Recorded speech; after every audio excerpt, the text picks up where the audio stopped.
I'm back.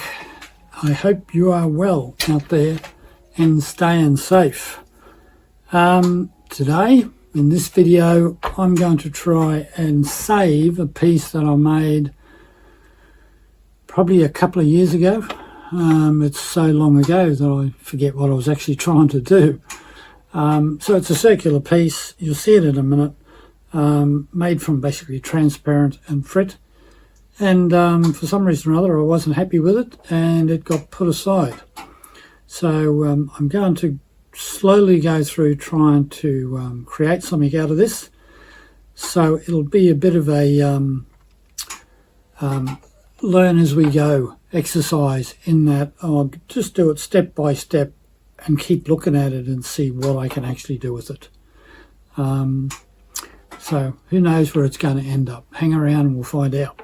If you do get to the end of the video and like the video and it's been some use to you, please give it a thumbs up, share it to somebody that you think will get some benefit out of it, and subscribe maybe, and help support the channel through that thanks button down the bottom down there. I'd really appreciate that. And I must say thank you to everyone that has already supported the channel through that thanks button. It does help, believe me. So we'll get straight into this. There's not a great deal more I can say about it. We're going to find out as we go through the process. So this is the piece I want to try and save. I made this quite a long time ago, so I don't really remember, how it was made exactly. Looking at it, it seems pretty straightforward. There's been a transparent yellow. I've sprinkled on some Egyptian blue frit, both sides. So obviously fused that side first, turned it over, and then did that side because that's the nice shiny side, or was. And you can see there's some red frit in the middle here, and I can see reactions going on, I think, between that and the Egyptian blue around here. And I think, bring it up, I can see reactions between the Egyptian blue and the transparent yellow. That's what it looks like. And if I turn it over to the other side, I've got Egyptian blue there, right? But if you look on the edge, you see the Egyptian blue that you can see there through the yellow? It's still blue. So I think that's actually on clear. I don't see a reaction there. So I'm pretty sure that this side is clear with the Egyptian blue on it. And I obviously had something in the center here that I've sandblasted on, but I don't remember what that is. So given that, and I'm sure there is a reaction here, so the yellow had to come from somewhere. So given that, I think the first thing to do is to cover this with just clear frit and fuse it to get back the polish on that side. Then I'll have a look at it and see how it looks, and then consider what I'm going to do, probably with this side. Maybe I could do something with both sides. But anyway, the first thing to do is I'll sprinkle some frit on that, or get it in, take it to a full fuse, and get this, resurrect this surface back.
Right, hopefully I can stumble through my thoughts on this piece. That first fusion has worked fine, so we now have a nice polish finish to the top of that. We've got rid of that sandblasted area. And I've had another look at this, and I'm a little bit dubious as to whether it is Egyptian blue each side, because looking on that side, it is a deeper blue. Though there is the reaction going on, but on this side it's lighter. So whether that's Egyptian blue that side, I should say turquoise that side, or both Egyptian blue, I'm not too sure, honestly. The only thing I'm sure about is this side is just clear glass, and that side is the light yellow transparent glass. So what do I do with it? Come up with a whole bunch of ideas, but I think I'm overthinking it a bit. So I think all I'm going to do is, I've got some coarse French vanilla here, and French vanilla will react with the turquoise and the Egyptian blue in both cases. So I think I'm just going to sprinkle some of this sort of around the edges mainly, and try and get a nice pattern. I think it needs to be lightened up, and that'll give it some texture or interest. We'll just try that. Hopefully this won't darken too much with the reaction. It'll still have that light look about it. I'll do it both sides. I'll do it on one side, do it the other side, and then we'll slump it into a mould.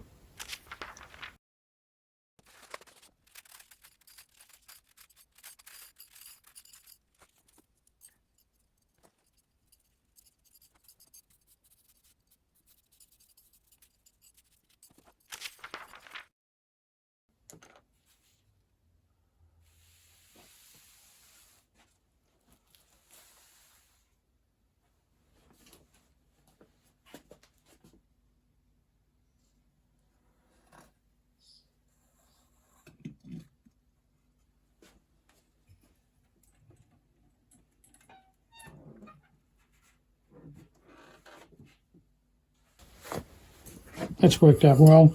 I'm quite happy with that. Not quite the amount of reaction I thought I'd get with the French vanilla here. You can see the reaction on those.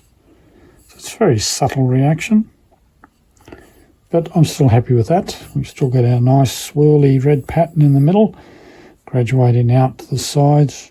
I am confident that this is Egyptian blue here and on the back. So the next step, I believe, is to do this side, and I have decided to do something fairly simple here.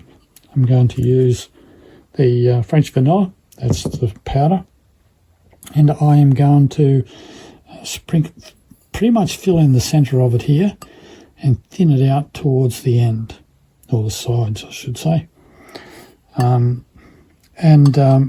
Hopefully I've got it right. This is just clear. It's not the transparent yellow, so I'm not going to get a reaction. This will be pretty much just French vanilla in here, and we'll get some slight reactions probably out here where it hits this Egyptian blue. That's the plan. So I'll just sprinkle that on now, and then I'll get it back in the kiln for another full fuse.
Okay, so that's the end result of that French vanilla. It's a little thin in places, but look, this is going to be the bottom of the piece, so I'm not really worried about that. We've got a little bit of graduation out the side, which is really all I was looking for. And that is the completion of the piece as far as all that's concerned. Not sure whether you have worked out what I did wrong yet. Funny thing is you'll probably point out a few things I did wrong, but there's one main thing I did wrong that hopefully you can work out and put it in the comments section for me. Now, I've got to get that on the mould. That's the mould I'm using. It's like a deep soup bowl. As you can guess, this decoration around here should sit on the lip of the bowl. So I'll get that into the kiln and we'll see it comes out tomorrow.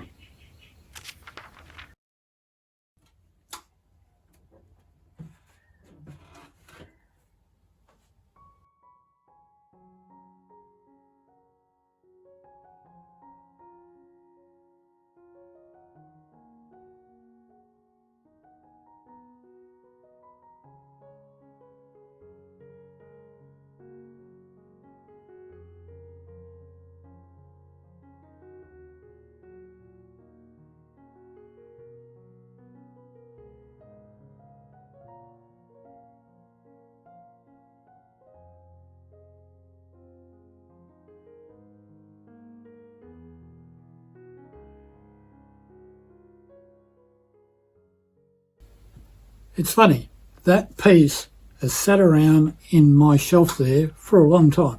And every time I picked it up, it just looks so, I don't know, uninteresting, and I couldn't figure out quite what I was going to do with it. But I think looking at it regularly gave me some ideas. And it was a bit of a design on the fly, if you know what I mean. But it really feels great to have created something that, in my opinion, looks beautiful. That's probably a bit of a strong word for me, but looks fantastic. And at a minimum, looks really interesting. So it just feels good to have finished that piece off, finally, after all this time. What I've done with the vanilla underneath has worked, in that red pattern on the top still shows because it's got that light background, but that vanilla is not that opaque that you don't get that glow coming down on the shelf underneath. So I couldn't ask for a better result, really. Now I'd like to know from you what you think, and I'd also like to know whether you worked out what I did wrong during the process. Now, there are probably a couple of things that you'll notice, but there's one in particular that gave me a little bit more work than I expected to have. So if you can figure that one out, put it in the comments. I'll leave it a while before I let you know, and I'll let you know through the community. But I'm just interested to see whether anybody out there can pick it up. And if you've got any other questions, please put them in the comments. I'll try and answer them to the best of my ability. And don't forget, there are a couple of suggested videos up there. The subscribe button is right there. And until the next video, I'll say bye for now.